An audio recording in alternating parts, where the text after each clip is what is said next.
الله أكبر الله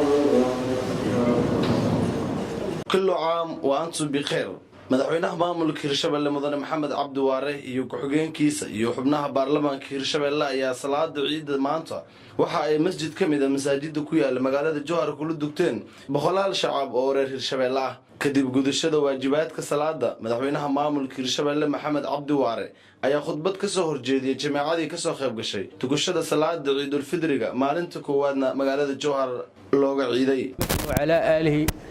wa ashabihi ajma'in walaalayaal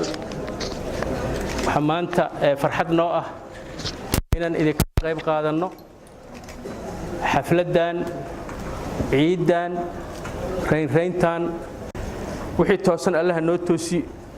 wixii qaloocan Allah noo soo toosiyo wixii toosan Allah noo adkeeyo wassalaamu calaykum waraxmatullaahi wabarakaatuh madaxweynaha maamulka Hirshabelle iyo xubnaha kale ee maamulka Hirshabelle ayaa waxa ay socdaal ku soo mareen qayb ka mid ah xaafadaha magaalada caalamkoodan waa maalin caano cadil nasiye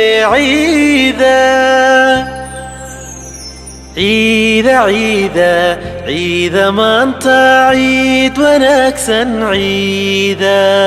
caalamkoodan waa maalin caano cadil nasiye ciida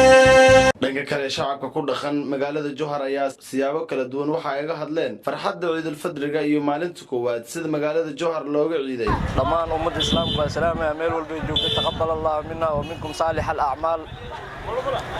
dhammaan asxaabta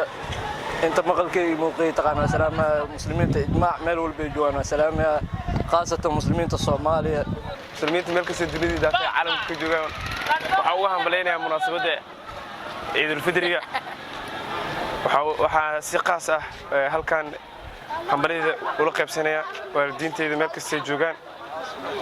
maamadeyda aan jeclahay maam Maryam abi Xuseen